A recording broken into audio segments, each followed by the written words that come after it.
Le Grand Matin Sud Radio, 7h-9h, Jean-Jacques Bourdin. Avec nous ce matin, Philippe Mouillet, qui est sénateur LR des Deux-Sèvres et surtout aussi président de la Commission des Affaires sociales du Sénat. Bonjour. Bonjour. Merci d'être avec nous. Alors, le Sénat a pris beaucoup d'importance. L'Assemblée, le budget, recette à l'Assemblée a été rejeté. Le texte est maintenant au Sénat, c'est-à-dire que le texte budgétaire est entre vos mains. Et vous faites des propositions à la Commission d'action sociale, notamment cette proposition dont on va parler ce matin. Vous estimez que les actifs devraient travailler sans rémunération 7 heures dans l'année, les actifs, c'est-à-dire tous les salariés, cadres salariés, 7 heures dans l'année avec des modalités à définir par les acteurs de terrain. Oui, tout à fait. 7 heures gratuitement de travail dans l'année. Oui, comme ça existe déjà. On a déjà eu cette opération il y a 20 ans. L'idée, c'est que c'est avant tout de dire on a un secteur qui est en crise, qui est le secteur de l'autonomie. Personnes âgées, personnes handicapées. Des établissements qui sont en souffrance, des personnels en difficulté, des services qui sont à la veille de déposer le bilan. Donc on est presque une crise.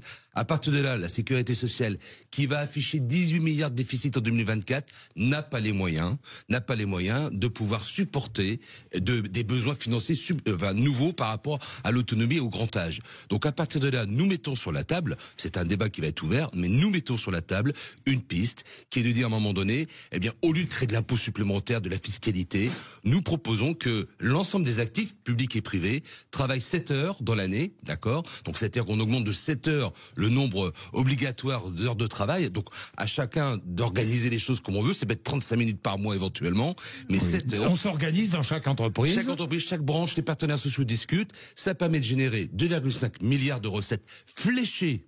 Ça ne coûte rien à l'entreprise. Ça coûte rien à l'entreprise. Non, parce qu'en contrepartie, elle a le temps supplémentaire. C'est l'entreprise qui paye par rapport à un temps supplémentaire. Et surtout, on le fait par la branche autonomie parce que ça veut dire qu'on veut pas ça pour le trou de la sécu. Notre objectif, c'est de le flécher sur l'autonomie, de façon à ce qu'on donne du sens à ce temps de travail, de façon à ce que globalement, demain, on puisse faire deux choses. En urgence, tout de suite en 2025, donner de l'oxygène aux établissements et en même temps mettre en place, qui est fondamental, la loi grand âge, réformer, parce que sinon dans un an, on aura la même discussion. Ça, vous avez raison. La loi grand âge dont ça fait 30 ans que j'en entends parler et que personne n'engage. Par manque de moyens. Par manque de moyens. Mais ça rapporterait combien? 2,5 milliards pour la branche. 2,5 milliards. 2,5 milliards. Bon, 2,5 milliards qui iraient à l'autonomie. On est bien d'accord. Hein. Et donc, dans personnes le texte de loi, handicapées, personnes âgées. Dans le texte de loi, c'est fléché sur la caisse. Donc, ça veut dire que c'est fléché. Donc, il y a un suivi. Et on est capable ensuite d'évaluer l'utilisation de ces moyens financiers. Bon, évaluer l'utilisation de ces moyens financiers, ça aussi c'est important. Alors, vous faites d'autres propositions à la Commission des Affaires sociales, puisque vous travaillez sur ce budget. Par exemple, l'alourdissement de la taxe soda. Oui, tout à fait. Vous demandez... Qu'est-ce que vous demandez? Alors, très concrètement, on a quand même une mission d'enjeu en matière de santé publique. Oui, ça, on est d'accord. Oui. À partir de là, on a une volonté de flécher un certain nombre de secteurs dans lesquels nous considérons qu'il y a un impact sur la santé publique et que l'on peut en même temps pouvoir mobiliser sur le fait de participer au financement de la sécurité sociale. On veut pas mettre des taxes partout. On a vu le débat à l'Assemblée nationale. Oui. Donc on a fléché sur trois sujets précis et inversement on refusera les autres taxes.